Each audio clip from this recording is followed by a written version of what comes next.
Ngayon mga kapatid,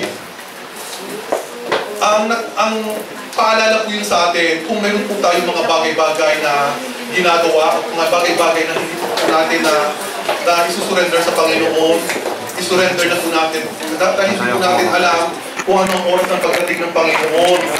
Alam niyo po ba, nakakita po ako ng pagkarami-raming dugo during sa aking panaginip na yan. Natakot talaga ako dahil nakita ko talaga. Kasi hindi ko nakikita yung nagsasalita, hindi ko nakikita yung face na nagsasabi na ito ay akin, ito hindi akin. Sa loob po yun ng iglesia. Mga kapatid, huwag na po tayong maglaro, huwag na po tayong magpatumpik-tumpik sa mga oras na ito sapagkat hindi po natin alam kung ano po ang gusto ipahatid sa atin ng Panginoon. Magising na po tayo. Kung tayo po ay nagtutulog-tulog pa, kinakailangan magising na po tayo. Amen. Lagi po tayong prepared, lagi po tayong handa sa ating mga panalangin. Sa ating mga pagtulog, kinakailangan may kakbay na panalangin. Sa ating pong pagising, kinakailangan may kakbay na panalangin. Saan man po tayo mapunta, maglakad man po tayo, mayroon pong kakbay na panalangin. Kasi po, napakabilis ng kaaway. Ang kaaway po talagang anytime dadagin po siya. Nakikita ko talaga na nagmamadali yung kalaban. Ngayon, sa oras na po yun, nung nakita ko po yung dugo, ako po ay nagising, pero hindi po ako makahinga. Nandun po ako sa kama, napapabalik po ako talaga. Tumatalon na ako sa kama, talagang hindi talaga ako makahinga. And then, tumayo po ako, talagang nag-jump po ako, talagang wala talagang hangin. Ang pakiramdam ko na lang po yung, gano'n na lang wala, pero palalim talaga na, hindi na parang, ang tagal, hanggang napunta po ako sa banyo, nakita ko po ang mukha ko. Kayo po, pag haharap kayo sa salamin, makikita nyo na mamamatay kayo, makikita nyo ang itsura nyo. Nakita ko ang itsura ko, nangingitim na ako. Noong time na yun, bibigay na talaga ako, talagang wala ng hangin.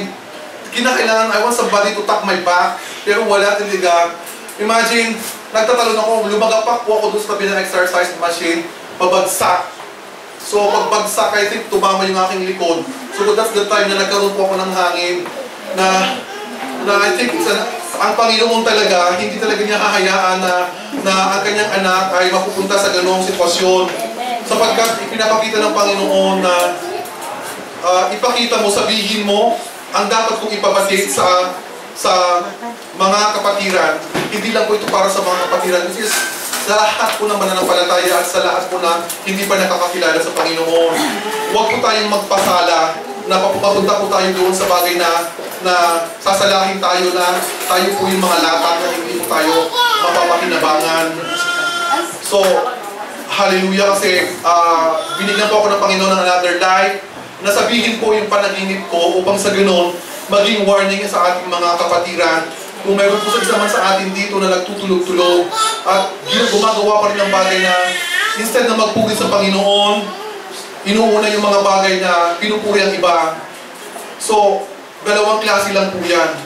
Huwag tayong magpuri sa ibang bagay, magpuri po tayo sa Panginoon. Amen! Hallelujah! Kaya kinakailangan po yung panalangin, puspos po tayo ng panalangin. Lagi po tayong handa, lagi po tayong prepared. Huwag po nating hayaan na madagit po tayo ng kaaway. Hindi po natin alam na yung kaaway na yan, gustong-gusto niyang atakihin ang anak ng Panginoon. Dahil gusto niya, maisama niya po yan sa impyerno. Gusto niyo ba na makita na ang mga kapatiran niyo na nandoon na lang sila na walang tigil, na para silang ginigiling sa matinding init ng apoy. Alam niyo po ba, sa akin nakita, I think there's a chance, doon nang sinabi ng Panginoon na ito ay akin, ito ay hindi akin because of the blood of Jesus. Amen. The blood of Jesus is still there, na pwede pang bigyan ng chance yung mga kapatiran natin na naglalaro-laro pa rin. So, ang aking pong paalala sa bawat isa, kung mahal niyo ang Panginoon, ipakita niyo kung talagang mahal niyo ang Panginoon. No? Huwag na po tayong titingin sa mga bagay na hindi ka kaaya-aya sa harap ng Panginoon. Hallelujah! At saka, tandaan niyo po yun. Siguro, pag nung time na yan bumigay ako, paano na lang yung mga kapatiran ko na sa ngayon ay naglalaro-laro pa rin.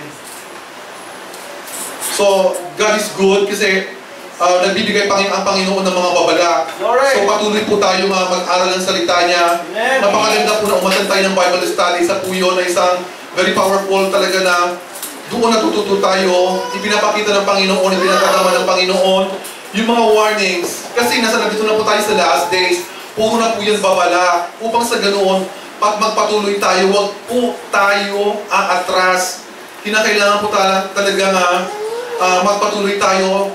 At kinakailangan, yung focus po natin, nandoon po tayo sa finish line. Kinakailangan makamit po natin yung finish line. Amen. Purihin ang Panginoon. I think this is a wake-up call to everybody. Hindi lang po para sa atin, para po to sa atin. Amen.